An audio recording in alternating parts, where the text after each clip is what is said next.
Comment créer un algorithme pour stocker des formules et des définitions?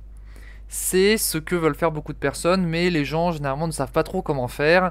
Et c'est notamment l'occasion de le faire puisque le mode examen n'a pas été reconduit, c'est-à-dire qu'on n'est plus obligé de l'activer pour le bac, ça sert à rien de l'activer puisque ça use beaucoup de batterie d'ailleurs, mais du coup c'est l'occasion d'apprendre à faire fonctionner un algorithme de manière on va dire basique, hein, ça va vraiment être du basique dans cette vidéo, pour entre guillemets tricher au bac. Ce n'est pas de la triche puisqu'il n'y a plus de réglementation à ce propos-là. J'en reparlerai en fin de vidéo pour ceux que ça intéresse le plus. La question, on va dire, philosophique, entre guillemets, encore une fois, qui émane de cette pratique. Voilà. Donc, je vais être très concis. Donc, en ce qui concerne le logiciel, qu'est-ce que c'est que ce logiciel? C'est pas un émulateur, c'est pas un émulateur. Hein. D'ailleurs, j'aurai une petite séquence à vous montrer dans la vidéo où je vous montrerai l'écran de ma calculatrice physiquement. Donc je ferai ça par vidéo spécifique filmée par un téléphone. Mais je veux dire, c'est pas un émulateur, c'est juste un explorateur de calculatrice qui va vous permettre de consulter vos fichiers et de créer des algorithmes tout en les tapant au clavier. Et ça c'est vraiment quelque chose d'important, surtout quand vous voulez faire ce qu'on va faire là. Donc je vais commencer tout de suite. Donc comme tout algorithme, vous allez peut-être mettre un titre, alors je sais pas, mon algo de définition. Voilà. De définition, formule, allez, on est fou. Voilà, donc, ensuite, ce qu'on va faire, donc ça c'est purement, on va dire, indicatif, hein, c'est pas du tout obligatoire, c'est juste des chaînes de caractères qu'on affiche. De toute façon, display, c'est juste des chaînes de caractères affichées, donc ça n'a pas d'incidence sur le fonctionnement de l'algorithme. De toute façon, on va utiliser quasiment que ça, hein, des displays et quelques conditions quand même, on va voir, pour optimiser tout ça. Ensuite, moi je vous propose de faire un catalogue. Donc un catalogue, vous allez faire par exemple un formule discriminant. Voilà, par exemple. Discriminant, pardon. Voilà, et par exemple en 2, vous allez faire... définition 2, voilà, définition 1 par exemple, je sais pas quelle définition, mais une définition que vous voulez insérer. Et en 3, vous allez mettre, je sais pas, allez, définition 2, on va dire, hein, ce sera plus simple. Voilà, et donc là, en fait, tout ça, c'est juste purement indicatif. Hein. Sur votre calculatrice, il va y avoir ces 4 lignes d'affichés, mais ça va rien faire. Évidemment, c'est juste un affichage. Ensuite, qu'est-ce que vous allez faire? Vous allez tout simplement créer une variable, donc il n'y a pas vraiment d'étape de création sur TI, mais vous allez juste demander à l'utilisateur de saisir une variable. On va l'appeler C, vous pouvez l'appeler comme vous voulez, il va falloir juste respecter ça tout au long de l'algorithme. Et c'est pour choix. Hein. Et donc, vous allez devoir, de votre côté ou du côté de l'utilisateur, saisir la valeur de cette variable. Donc évidemment, nous, ce qu'on veut dans notre cas, c'est qu'elle soit égale à 1, égale à 2, égale à 3. Puisque... en fonction de si elle est égale à 1, à 2 ou à 3, ça affichera soit la formule du discriminant, soit la définition 1, soit la définition 2. Ça nous permettra comme ça d'avoir un algorithme plus compact qui, en lui seul, pourra afficher plusieurs formules, plusieurs définitions. C'est beaucoup plus facile que d'avoir 150 algorithmes et puis c'est moins suspect. Même si, encore une fois, il n'y a pas vraiment de danger d'un point de vue légalité, entre guillemets. Vous n'allez pas vous faire interdire d'examen pour ça, hein, je vous rassure. Voilà. Ensuite... vous allez commencer à poser les conditions, puisque en fait après voilà, il faut vérifier que C est bien égal à 1, donc si C est égal à 1, if C est égal à 1, if donc si, hein, la condition en anglais, comme dans tout langage de programmation qui se respecte, TI étant un langage de programmation extrêmement simple, hein, je précise. Voilà. Vous avez ensuite le petit then qui vient, donc ça c'est un mot-clé en anglais que vous utilisez pour dire en gros ce qui vient après, donc la conséquence de la vérification de cette condition là, donc si C est égal à 1 ça va faire ce qui suit. Là on va dire par exemple pour le discriminant, évidemment formule,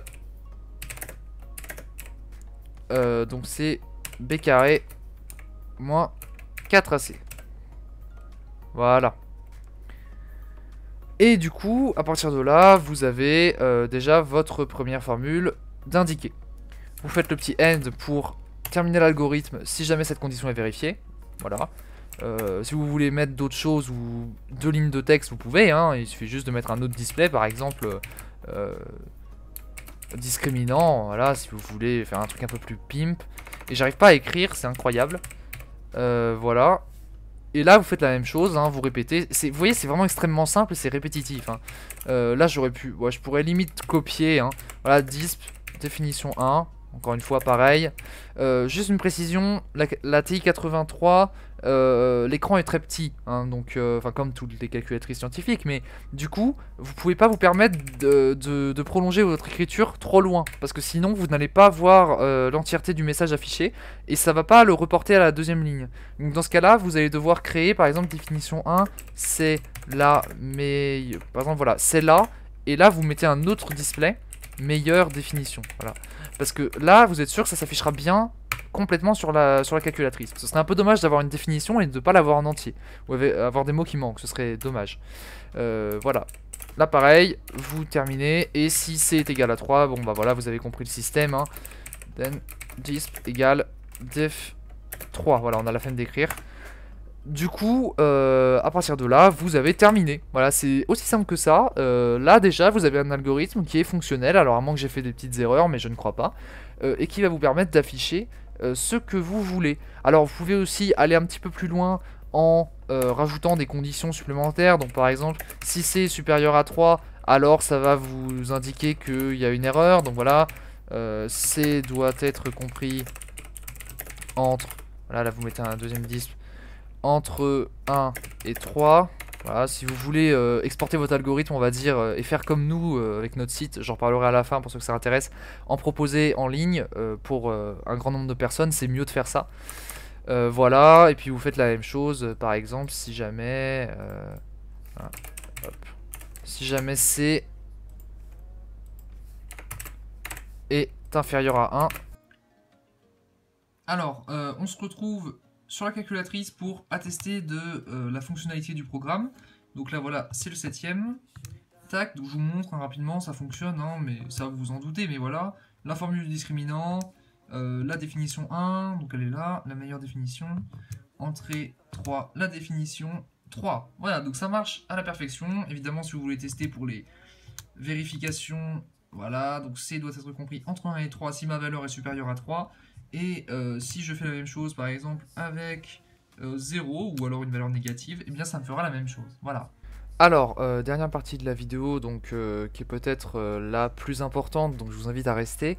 Là, on va juste parler un petit peu des raisons, en fait, pour lesquelles le mode examen n'a pas été imposé cette année et ne l'était pas non plus l'année dernière, apparemment, donc de ce qu'on peut lire sur cet article-là, qui est de loin l'article le plus détaillé que vous pouvez trouver. Donc... je vous mettrai le lien, c'est un des blogs que vous pouvez retrouver sur le site du Monde. Donc en fait, il y a plusieurs raisons, donc je vais pas vous lire l'article en entier, mais je vais vous résumer les choses. Donc en fait, il y a plusieurs raisons qui ont fait que le mode examen n'a pas été imposé, notamment en 2018. Déjà parce qu'en fait, en 2018, on s'est rendu compte au cours de l'année, avec les bacs blancs du coup, enfin avec le bac blanc, en février plutôt, qu'il y avait des problèmes de fraude quand même qui étaient relatifs par exemple au fait que le mode examen, quand vous l'activez, ça restreint toute la mémoire de votre calculatrice qui était présente en mode non examen. Ça c'est une chose. Le problème étant que si vous activez le mode examen chez vous, ce qui est totalement possible, eh bien vous allez pouvoir entrer des données ensuite, une fois que le mode examen est activé. Donc vous pouvez faire le même système, c'est juste que vous allez activer votre mode examen avant. Donc, quelque part, il y a ce problème-là, puisque les enseignants qui surveillent les épreuves de maths et de physique, pour ceux qui ont physique, en terminale, eh bien, ne sont pas forcément au fait de ces directives, du fonctionnement du mode examen, et ne savent pas vraiment vérifier. Voilà, parce que la solution, ce serait que les élèves activent le mode examen dans la salle. Le problème c'est qu'il faudrait former tous les professeurs et leur expliquer en quoi est-ce que enfin comment ça fonctionne quoi.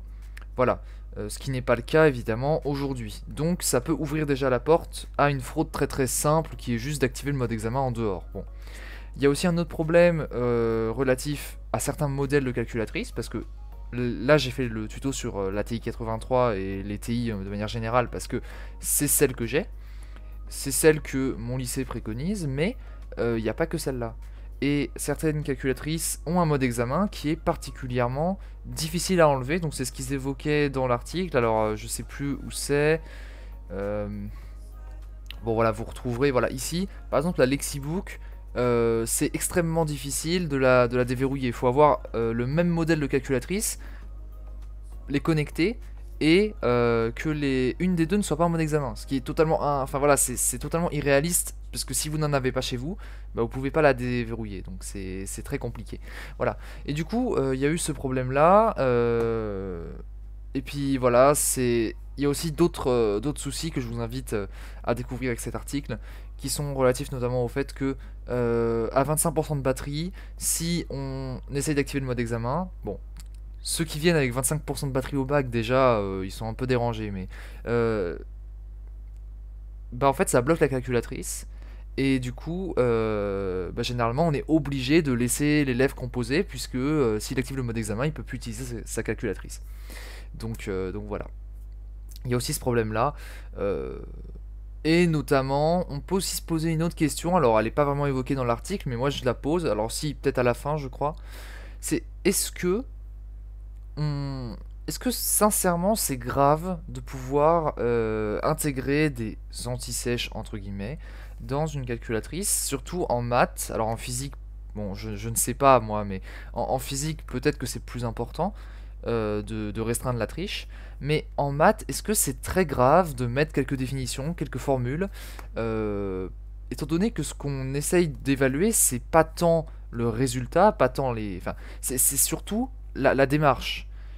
Comment est-ce que l'élève va, si j'ai bien compris, enfin moi ça me paraît logique qu'on évalue ça, c'est comment est-ce que l'élève va arriver au résultat méthodiquement.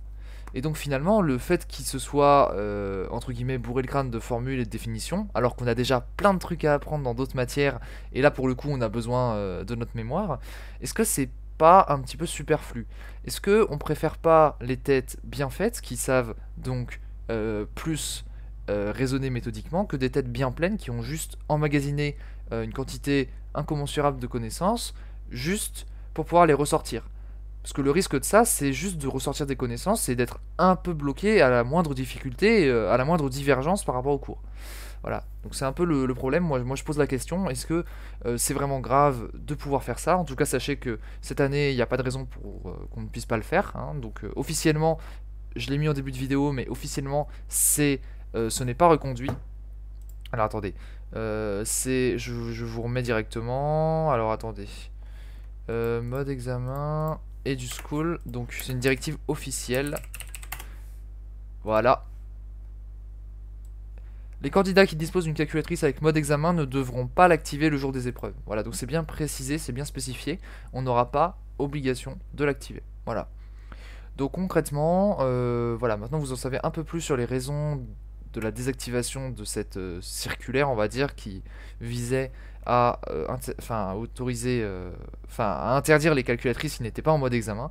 Ben maintenant, c'est refoulé pour l'instant.